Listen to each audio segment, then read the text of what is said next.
నమస్తే. మరో వారం రోజుల్లో కార్పొరేషన్ ఎలక్షన్స్ అయితే జరగబోతున్నాయి. సో మనమైతే ప్రస్తుతం కరీంనగర్ కార్పొరేషన్ లో ఉన్నాము. కరీంనగర్ లోని మారుతినగర్ లో ఉన్నాం. అన్ని గల్లీలు దాదాపుగా తిరిగిన పరిస్థితి. సగం సగం రోడ్డు, డ్రైనేజీ వ్యవస్థ అస్తవ్యస్తం, లైటింగ్ లేదు, ఎట్టి చూసినా ఊరు కుక్కలు, అస్తవ్యస్తంగా ఉంది. సో ఇక్కడ పబ్లిక్ టాక్ అయితే చాలా క్లియర్ గా చేశాం, చాలా ఓపెన్ గా చెప్తున్నారు. ప్రజలు ఖచ్చితంగా మారుతినగర్ ప్రజలు మార్పు కోరుకుంటున్నారన్న చెప్తున్న పరిస్థితి అయితే చూసాం. సో ఇక్కడ మారుతినగర్ నుండి మరి ఎన్నికల బరిలో భాజపా బలపరుస్తున్న అభ్యర్థి తోట అనిల్ గారు మనతో పాటు ఉన్నారు. ఈ మారుతినగర్ ఇలా అవడానికి గల కారణం ఏంది, ఎందుకు పట్టించుకోలే, మరి వీళ్ళు కంప్లైంట్ ఇస్తలేరా, వాళ్ళు పట్టించుకుంటలేరా అని డీటెయిల్స్ మాట్లాడే ప్రయత్నం అయితే చేద్దాం. నమస్తే తోట అనిల్ గారు. నమస్కారం అండి. చెప్పండి, ఏంది ఎక్కడ చూసినా ఇది కరీంనగర్ మిగతా కార్పొరేషన్ల కంటే చాలా బ్రహ్మాండంగా డెవలప్ అయింది. కరీంనగర్ కేంద్ర నిధులు పుష్కలంగా వస్తున్నాయి, కానీ ఎక్కడ చూసినా గానీ సగం సగం రోడ్లు, సగం సగం డ్రైనేజీ వ్యవస్థ, మోరీలు బరాబర్లు, ఎటు చూసినా ఊర కుక్కలు ఉన్నాయి.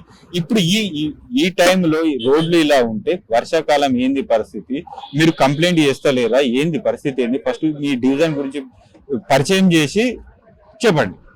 నా పేరు తోట అనిల్ అండి. నేను స్థానికంగా ఇక్కడే పుట్టాను, ఇక్కడే పెరిగాను.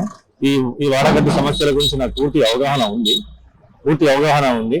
వాస్తవానికి ఏంటి అంటే మేము చాలా సార్లు స్థానికంగా కార్పొరేటర్ దగ్గరికి వెళ్ళాం, చాలా ఇతర పార్టీల సంబంధించిన కార్యకర్తల దగ్గరికి వెళ్ళాం. ఇంతకుముందు టీఆర్ఎస్ గవర్నమెంట్ అప్పుడు వాళ్ళ నాయకుల దగ్గరికి వెళ్ళాం. ఈ తర్వాత కాంగ్రెస్ పార్టీ నాయకులు వచ్చారు, వాళ్ళ దగ్గరికి వెళ్ళాం. చెప్పి మా రోడ్ సమస్యల గురించి ప్రజావాణిలో కానీ మున్సిపల్ ఆఫీస్ లో కానీ చాలా మందికి ఎన్నో సార్లు విన్నపించుకున్నాం కానీ వాటిని ఎవరు కూడా పట్టించుకున్న వారు లేరు. పట్టించుకొని పోయి మేము ప్రశ్నించినందుకు వాటిని మా మీద ఇంకా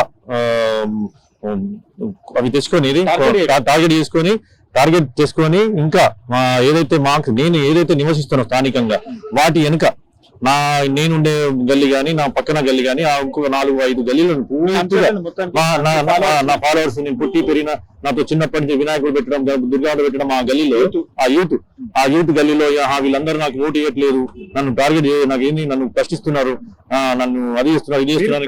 ప్రశ్నించడం ఎందుకంటారన్నా? మీ ప్రాబ్లం, మీ గల్లీ ప్రాబ్లం సాల్వ్ చేయమని మీరు కోరుకుంటారు కదా, దానికి అది అడిగినందుకే, ఏవైతే మా సమస్యలను పరిష్కరించమని అడిగినందుకు అవి పూర్తిగా వాళ్ళ మీద పగబట్టినట్టు చేసి ఆ రోడ్లు వేయకపోవడము, ఆ మోరీలు వేయకపోవడము, పూర్తిగా ఎవరన్నా పోయి అన్నా మేము పరిస్థితి ఇలా ఉంది, మరి ఏం సంగతి అంటే మీ గల్లీలో ఊట్లు పర్లేదని బహిరంగంగా తిట్టడము. లేకపోతే వీళ్ళు ట్యాక్సీలు అయితే కడుతున్నారు. అదే కదా, వాళ్ళు ట్యాక్సీలు కడుతున్నారు, వాళ్ళ హక్కుతోటి. మా పరిస్థితి ఏంది, వాళ్ళకి ఏంటంటే చాలా వరకు మా మారుతినగర్ లో పొద్దున చాలా కుటుంబాలు, పేద కుటుంబాలు ఉంటాయండి. వాళ్ళ పొద్దున్న లేస్తే వాళ్ళ పని మీద వాళ్ళు చేసుకుని పొద్దున వాళ్ళు పని చేసుకుంటే గానీ పుట్ట గడవదు, అలాంటి వాళ్ళు ఉంటారండి. వాళ్ళు చాలా వరకు ఏంటంటే వాళ్ళు ఆఫీస్ లో పొంటి ఈ నాయకులు ఎంబడి తిరిగే టైం ఉండదు వాళ్ళకి.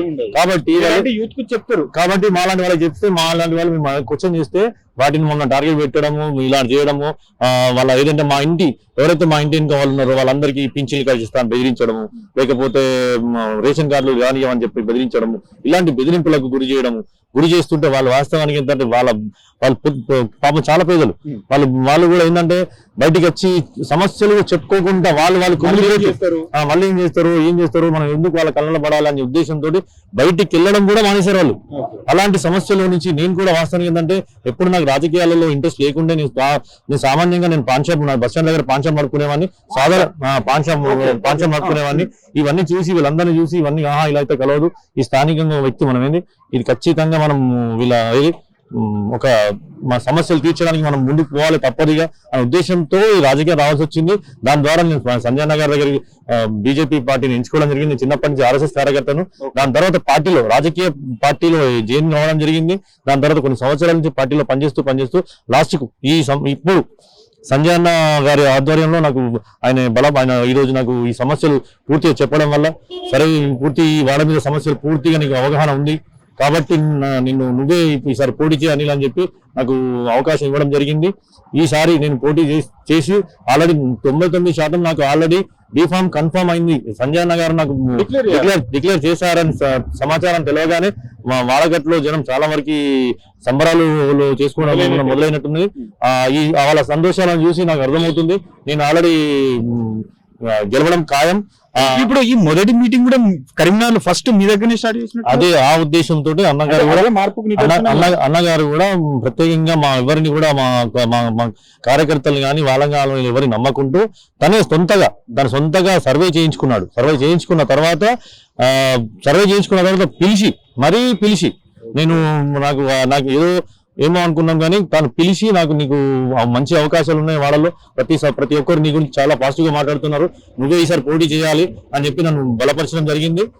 ఆ విధంగా నేను అన్నగారి అడుగులు నడుచుకుంటూ ఖచ్చితంగా ఆ వాడ సమస్యల మీద నాకు పూర్తి అవగాహన ఉంది కాబట్టి వాటిని ఖచ్చితంగా తీరుస్తానని చెప్పి ఆ ప్రజలలో కూడా నేను చెప్పడం జరుగుతుంది. చెప్తాను. చెప్పిన తర్వాత వాళ్ళందరూ కూడా నమ్మడం, చిన్నప్పటి నుంచి పూర్తిగా నన్ను వాళ్ళు అందరూ సొంత వ్యక్తిగా మొత్తం కాలనీలో తిరిగితే మొత్తం మీ పేరే చెప్తారు. అవునండి, వాస్తవానికి ఏంటంటే ప్రతి ఒక్కటి సమస్యలు చెప్తారు, మళ్ళీ మార్పు ఎట్లా అంటే మీ పేరు చెప్తారు. అవునండి, వాస్తవానికి ఏంటంటే నేను చాలా చిన్నప్పటి నుంచి ఇక్కడ పుట్టి పెరిగాను కాబట్టి ప్రతి ఒక్క ఇంటితో నాకు అనుబంధం ఉంది. ప్రతి ఒక్కరు చాలా మంది నా చుట్టాలు ఉన్నారు, ఇక్కడ నా ఫ్రెండ్స్ ఉన్నారు, నా క్లాస్మేట్ చాలా మంది ఉన్నారు. వాళ్ళందరూ కూడా పూర్తిగా ప్రతి ఇంటితో సంబంధం ఉంది. ఆ సంబంధాలతోటి నేను పూర్తి ఖచ్చితంగా నేను ఈసారి పోటీలో ఉండడం జరుగుతుంది, ఖచ్చితంగా గెలవడం జరుగుతుంది. ఆ సంబరాలకి వాళ్ళని చూస్తుంటే వాళ్ళ ఇంటికి వెళ్ళి నన్ను ఓటు అడగడానికి వస్తే నేను కొంతమంది అయితే నా మీద హక్కుతో మా ఇంటికి రాజురా అని దండం పెడతారా, నీకే ఓటేస్తావురా అని చెప్తున్నారు. నువ్వు మా ఇవన్నీ వదిలేసాయి, నువ్వు ఎక్కడ వేరే నీకు ఏదో ఎక్కడైతే నీకు కొద్దిగా వీక్ ఉంటావో అక్కడ చూసుకోవాలి, ఇక్కడ పోకు, మొత్తం మనకి రానే రాజానని బహిరంగంగా చెప్తున్నారు. ఇంత ముందులా ఏంటంటే ఇంతకుముందు ఎలక్షన్స్ వస్తే స్థానిక ఎలక్షన్స్ వస్తే ఎవరు కూడా చాలా వరకు బయటికి రావడానికి ఎందుకు కంటు కావడము, రేపు ఎవరు గెలుస్తారో ఎవరు ఓడిపోతారో, మనం రేపు సమస్యల కోసం పోతే వాళ్ళు అయ్యో మాకు అపోజిట్ చేశారు అని భయపడతారు కదా. అలాంటిది భయపడకుండా అవుట్ రేట్ గా మేము వస్తాం రా, నీతో వచ్చి తిరుగుతామని చెప్పి బహిరంగ హామీ ఇస్తున్నారు. బయటికి వస్తున్నారు, బయటికి వచ్చి తిరుగుతున్నారు. ఇంతవరకు నేను చెప్తున్నా, పుట్టినప్పటి నుంచి మా స్థానికంగా ప్రజలు ఇలా ఓపెన్ గా మాట్లాడడం ఇదే ఫస్ట్ టైం చూస్తున్నా. ఇంత మార్పు నేను తిరిగిన బ్రదర్, మీ కాలనీలలో తిరిగినా ఇది మరో రంగస్థలం అంటారు.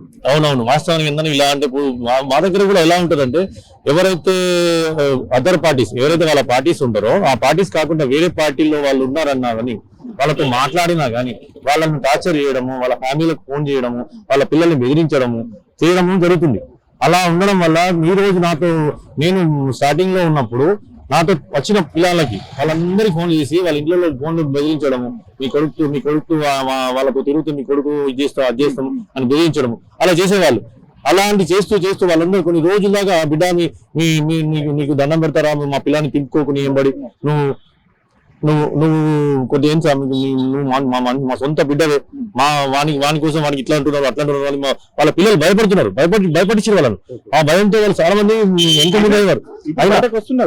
ఆ తర్వాత ఏమైందంటే సరే మంచిది అనుకున్నాం. కానీ ఈ రోజు ఏంటంటే బహిరంగంగా బయటకు వచ్చి మేము వాళ్ళ పిల్లలతో పాటు మేము కూడా బయటకు వచ్చి తిరుగుతామని చెప్పి ముందు రావడం జరుగుతుంది. ఇదంతా చూస్తుంటే మార్తినగర్ ప్రజలకు నేను రుణపడున్నా. ఖచ్చితంగా వాళ్ళకు నేను వాళ్ళ ఏదైతే నన్ను నా మీద ఆశలు ఏదైతే అనుకుంటున్నారో వాటి కంపల్సరీ నేను రీచ్ అవుతా, సమస్యలను పరిష్కరిస్తా, ఖచ్చితంగా నేను వాళ్ళతోటి ఉంటానని అనుకుంటున్నా. ఓకే, అంటే మీరు వృత్తిరీత్యా పాన్ షాప్ నిర్వహిస్తానని అనుకుంటారు. సో అంటే మీరు ఆర్థికంగా అంతగా మామూలుగా ఉండే అవకాశాలు ఉంటాయి.